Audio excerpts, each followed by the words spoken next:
Hello guys, welcome to the channel H2O chemistry. मेरा नाम है डॉक्टर ऋतु जौहर और मैं आज आपको क्या पढ़ाने वाली हूँ? Well, that is going to be acid, bases and salts, जो कि क्लास 10th केमिस्ट्री का एक बहुत इंपॉर्टेंट टॉपिक है। और आपको इस लेक्चर्स में मेरे क्या मिलेगा?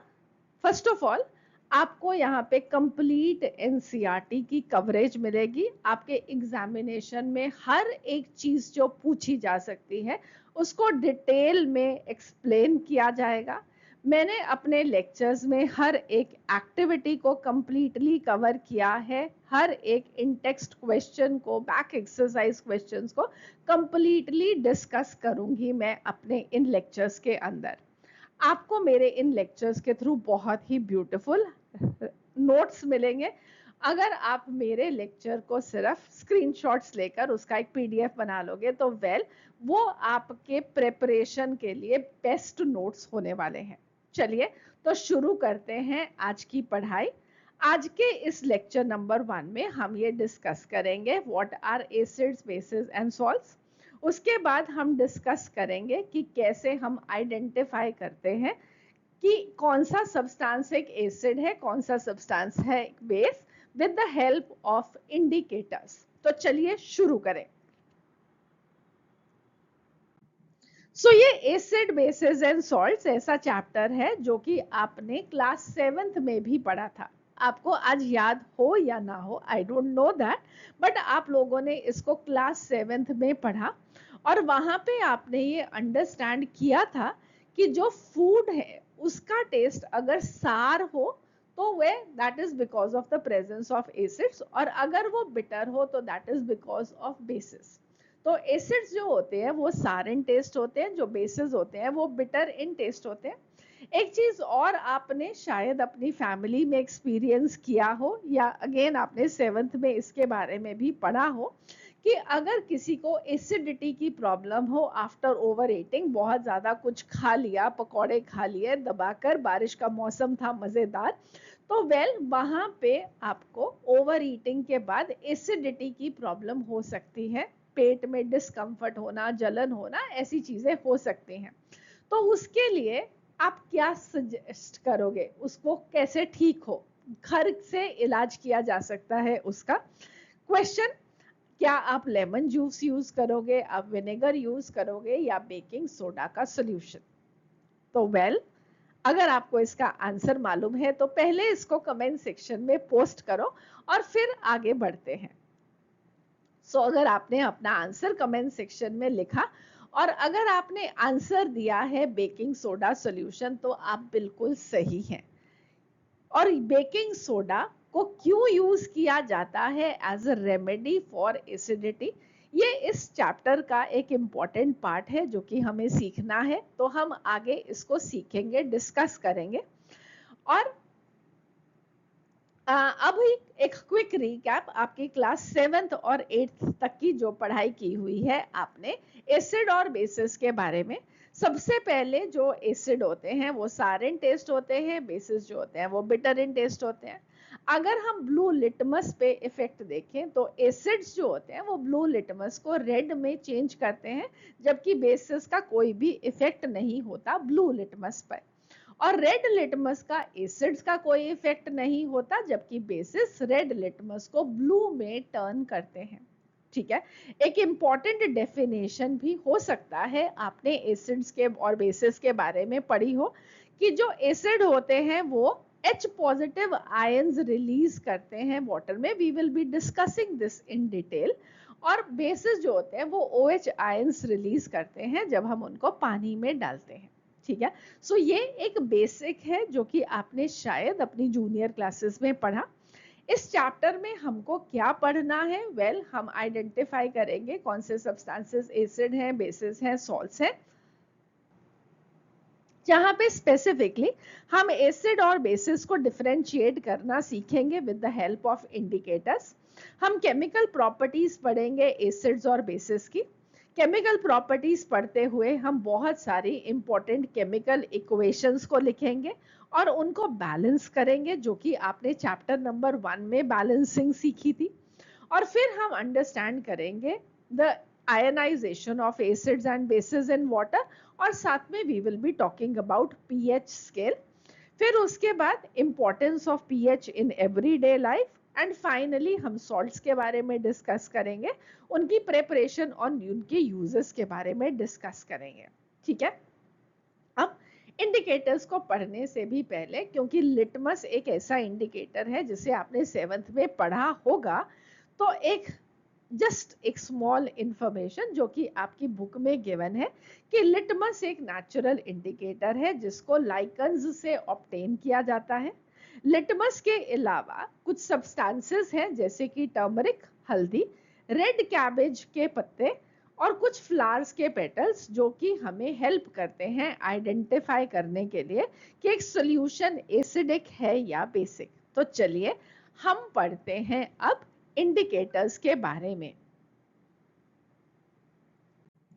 सो इंडिकेटर्स, या स्पेसिफिकली कहूं एसिड बेस इंडिकेटर्स, वो सब्सटेंसेस हैं जो कि हेल्प करते हैं हमें आइडेंटिफाई करने में कि जो भी हमारा सॉल्यूशन है वो एसिडिक है या बेसिक।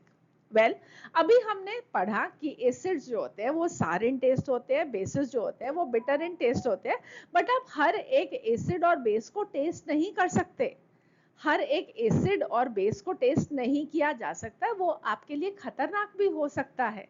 तो वेल, हमें कुछ तो ऐसा चाहिए था जो हेल्प करे हमें आइडेंटिफाई करने के लिए, तो इसलिए इंडिकेटर्स को यूज किया गया, क्योंकि इंडिकेटर्स ऐसी सब्सटेंसेस हैं जो कि एसिड और बेस में या तो अलग रंग देते हैं या अलग स्मेल देते हैं, जो हमें हेल्प करता है आइडेंटिफाई करने में कि कौन सा सब्सटेंस एसिड है, कौन सा सब्सटेंस बेस है। तो हमारे को 3 तरह के इंडिकेटर्स को पढ़ना है। सबसे पहले नेचुरल इंडिकेटर्स, फिर उसके बाद सिंथेटिक इंडिकेटर्स, और फिर उसके बाद ओल्फैक्टरी इंडिकेटर्स।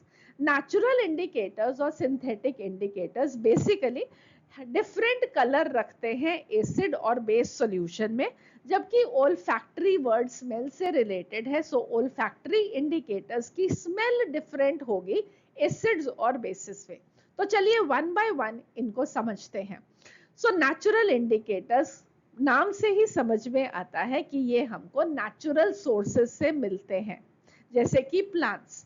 सो कुछ नेचुरल इंडिकेटर्स के यहाँ पे एग्जाम्पल हैं, तो आपको इन इंडिकेटर्स के नाम पता होने चाहिए, इनके सोर्सेस पता होने चाहिए, एसिड में इनका क्या रंग है, बेस में इनका क्या रंग है, ये आपको बहुत अच्छे से याद रखना है। तो पहला इंडिकेटर लिटमस। तो लिटमस हमें मिलता है लाइकन प्लांट से, और ये एसिड मीडियम में रेड कलर रखता है और बेसिक मीडियम में इसका कलर ब्लू हो जाता है। लिटमस खुद से एक पर्पल कलर का सॉल्यूशन है, बट इस सॉल्यूशन से हम 2 तरह के लिटमस पेपर बनाते हैं, red litmus paper and blue litmus paper. तो अगर आप पर्पल कलर की लिटमस सॉल्यूशन में अगर आप एक एसिड डाल दोगे तो उसका कलर हो जाएगा रेड, और उस रेड कलर के सॉल्यूशन में अगर आप एक फिल्टर पेपर डाल के फिर उसके बाद उसको सुखा लोगे तो आप जो बनाओगे वो है रेड लिटमस पेपर। और अगर आप इस लिटमस की पर्पल सॉल्यूशन को बेस में डालोगे तो उसका रंग हो जाएगा ब्लू। तो आप ब्लू लिटमस पेपर बना सकते हो by dipping filter paper in this blue solution. ठीक है, सो आपके पास 2 तरह के लिटमस पेपर बन के आ जाएंगे, एक रेड लिटमस पेपर और एक ब्लू लिटमस पेपर। अब अगर आप रेड लिटमस पेपर को एसिड में डालोगे तो कुछ नहीं होगा, अगर बेस में डालोगे तो वो ब्लू कलर का हो जाएगा। सिमिलरली अगर आप ब्लू लिटमस पेपर को रेड एसिड में डालोगे तो वो रेड में चेंज हो जाएगा, बट बेस के अंदर उसका कलर नहीं बदलेगा। So moral of the story, अगर आपके पास इंडिकेटर है लिटमस, तो लिटमस का कलर होता है एसिडिक मीडियम में रेड और बेसिक मीडियम में ब्लू। 2 तरह के लिटमस पेपर, एक रेड लिटमस पेपर, एक blue litmus paper. Red litmus paper blue colour में चेंज करेगा बेस में, और ब्लू लिटमस पेपर एसिड में रेड कलर में चेंज करेगा। ओके, सो एसिड के साथ लिटमस का रेड और बेस के साथ लिटमस का ब्लू कलर।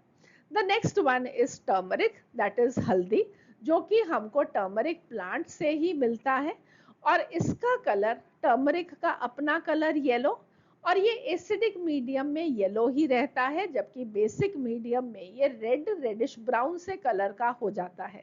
और ये आपकी मम्मा ने बहुत ज्यादा अच्छे से नोटिस किया होगा, जब भी आप अपने वाइट कपड़ों पे कुछ खाना गिरा देते हैं और उस पे हल्दी का निशान लग जाता है येलो कलर का, तो मम्मा फटाफट से उसको साबुन के साथ, डिटर्जेंट के साथ वॉश करते हैं कि वो निशान को निकाल सके। तो जिस टाइम पे वो साबुन या डिटर्जेंट उसके ऊपर लगाते हैं तो वेल वो हल्दी का जो कलर हो जाता है वहां पे रेड। तो उससे आपको क्या समझ में आया? कमेंट सेक्शन में डालो कि आपने इससे क्या समझा। वेल अगर आपने कमेंट सेक्शन में आंसर डाल दिया है तो इसका आंसर है कि जो सोप है या डिटर्जेंट है उसका नेचर क्या है? वो बेसिक नेचर है। बेसिक नेचर है तभी तो हल्दी पे डालते ही कलर क्या हो गया? Reddish brown. ठीक है, so next we have is red cabbage extract, petunia के पेटल्स और चाइना रोज के पेटल्स। इन सब का बेसिक जो कलर होगा वो रेडिश लाइट पिंकिश सा कलर आएगा जब आप इसका एक्सट्रैक्ट बनाओगे। कैसे एक्सट्रैक्ट बनाओगे? चाहे आप रेड कैबेज के पत्ते लेकर उसको पानी में बॉईल कर लो और फिर पत्तों को अलग कर दो, या आप पेटूनिया के पेटल्स के साथ ऐसा करो, या चाइना रोज के पेटल्स के साथ ऐसा करो।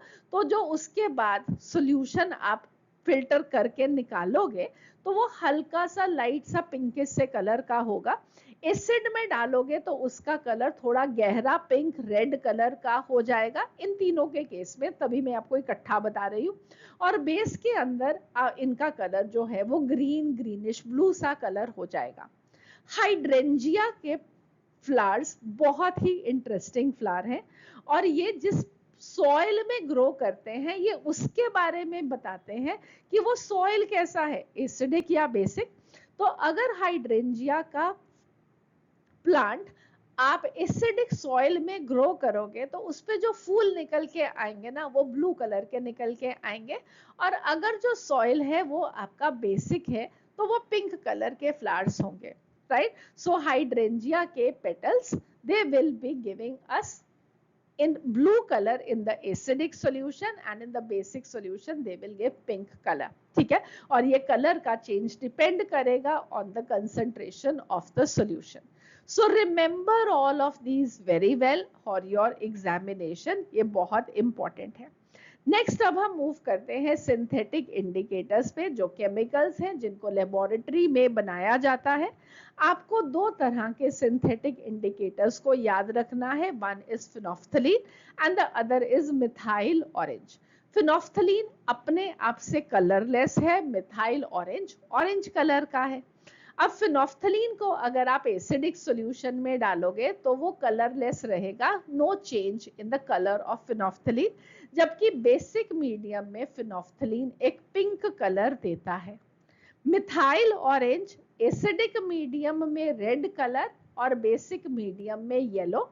और मिथाइल ऑरेंज का कलर याद रखना हो तो एक और चीज याद रखना कि जो आपने टर्मरिक में किया था आपको बिल्कुल उसका ऑपोजिट करना है। टर्मरिक एसिड में येलो रहता है और मिथाइल ऑरेंज बेस में येलो। टर्मरिक बेस में रेड है और ये एसिड में red. Just reverse the order for remembering turmeric and methyl orange. ठीक है, next we have is olfactory indicators. और ओल्फैक्टरी इंडिकेटर्स अपनी स्मेल को डिफरेंटली शो करते हैं एसिड और बेस में। तो हमारे पास तीन तरह के ओल्फैक्टरी इंडिकेटर्स जो आपको ध्यान रखने हैं, that is onion, vanilla essence and club oil. Onion मतलब प्याज, वनीला एसेंस वो जिसे केक बनाते हुए यूज किया जाता है, बहुत ही प्यारी सी स्मेल होती है उसकी, और क्लव ऑयल मतलब लौंग का तेल। और इन तीनों की पानी में बहुत ही स्ट्रॉन्ग स्मेल होती है। एसिड के अंदर इनकी स्मेल रिटेन्ड रहती है, तीनों के केस में, बहुत आसान है याद रखना, तीनों के केस में उनकी स्मेल रिटेन्ड रहती है, जबकि बेस में वो वैनिश हो जाती है, गायब हो जाती है।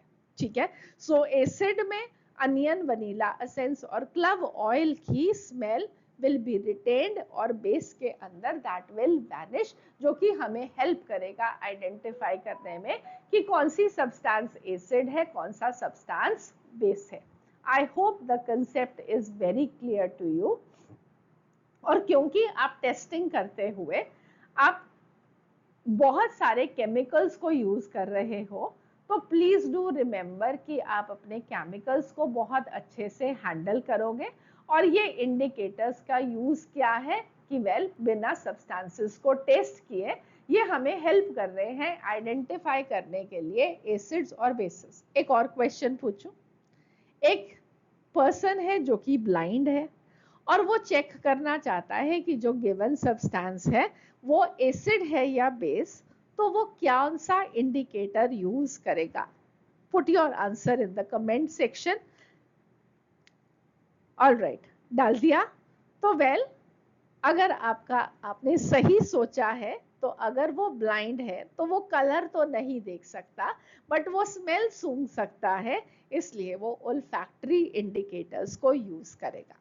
चलिए चलते हैं आगे। सो मूविंग फर्दर, अब हमारी ये एक्टिविटी क्या है? हमारी एक्टिविटी है to study the behaviour of acids and bases with different indicators. तो हमारे पास यहाँ पे 4 एसिड्स और 5 बेसिस गिवन है और उनका आपने बिहेवियर चेक करना है with the various indicators, that is red litmus paper, blue litmus paper, phenolphthalein and methyl orange solution। ठीक है, सो आप खुद से अपनी अंडरस्टैंडिंग जो इंडिकेटर्स की है, पहले इस टेबल को भरो, इसको लेक्चर को पॉज करके, and then you can see the answers further. So क्या आपने अपने आंसर्स लिख लिए हैं? चलो चेक करते हैं।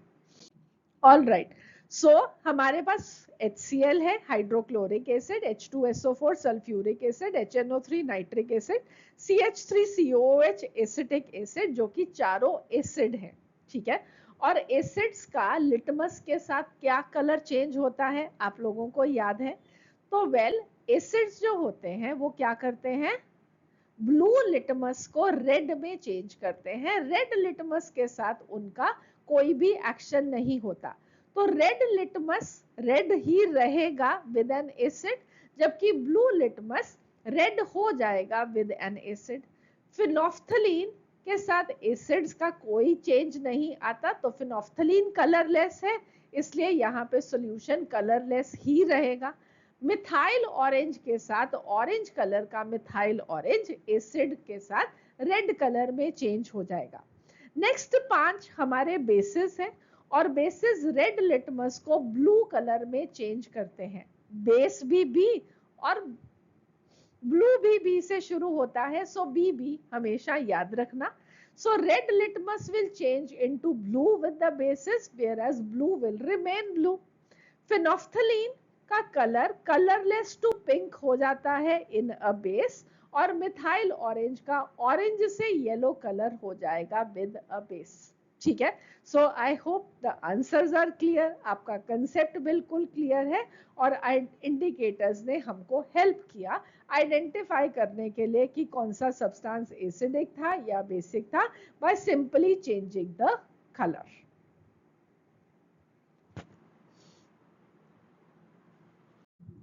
सो नेक्स्ट आपकी बुक में एक एक्टिविटी गिवन है, एक्टिविटी नंबर 2.2, जिसकी थ्योरी तो हमने पहले ही पढ़ ली। This is about olfactory indicators. तो जल्दी से इसको भी डिस्कस कर लेते हैं, क्योंकि हम कुछ भी छोड़ेंगे नहीं जो आपकी एनसीईआरटी टेक्स्ट बुक में गिवन है। तो सबसे पहले अनियन एक्टिविटी। तो अनियन एक्टिविटी में आपको करना क्या है? आपको कुछ फाइनली चॉप्ड अनियंस को एक प्लास्टिक बैग में लेना है और उसके अंदर आपने कुछ क्लीन साफ कपड़े के पतली पतली स्ट्रिप्स डाल देनी है और उस बैग को टाई करके ओवरनाइट फ्रिज में रख देना है। अब ये जो क्लॉथ स्ट्रिप्स हैं उनको यूज किया जा सकता है next day acid base indicator के लिए। तो आप अपनी 2 क्लॉथ स्ट्रिप्स लो, उनका ऑर्डर चेक करो। Keep one strip on a clean surface और दूसरे के ऊपर आप डाइल्यूट HCl डालो। फिर उसके बाद डाइल्यूट NaOH अपने दूसरे स्ट्रिप के ऊपर डालो और दोनों को कपड़ों को आप पानी के साथ धो दो और फिर उसके बाद उसकी स्मेल चेक करो। What will you find? आप पढ़ चुके हो तो आपको मालूम लगेगा कि अगर आपने एसिड जहां पे डाला था वो वाली स्ट्रिप की स्मेल रिटेन्ड रहेगी, जबकि जिस पे आपने बेस डाला था उसकी स्मेल अनियन की गायब हो जाएगी। तो अगर आपके हाथों में से अनियन की स्मेल आ रही है तो आप कुछ माइल्ड सा होम वाला बेस अगर अपनी फिंगर्स पे रब कर लोगे तो आपकी वो स्मेल गायब हो जाएगी। ये आप तरीका अपनी मम्मा को भी बता सकते हो। ठीक है, वो माइल्ड बेस कौन सा यूज करेंगे? बेकिंग सोडा सॉल्यूशन, बिल्कुल वही जो आपने एसिडिटी की रेमेडी के लिए भी यूज किया था। तो बेकिंग सोडा सब घरों में कॉमनली मिलता है। You can suggest that to your mother if उनके हाथों में से प्याज की स्मेल आ रही हो। ठीक है, अच्छा टिप था ना।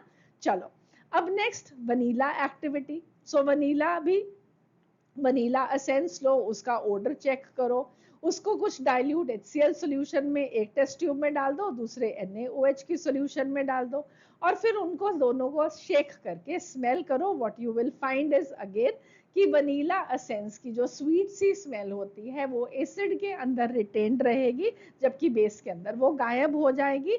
और क्लव ऑयल के केस में भी अगेन क्लव ऑयल को स्मेल करो, फिर उसको डाइल्यूट HCl सॉल्यूशन में डालो और NaOH में भी डाल दो और उनको स्मेल करके देखो। What you will find is club oil की smell will be retained in the acid and it will disappear in the base.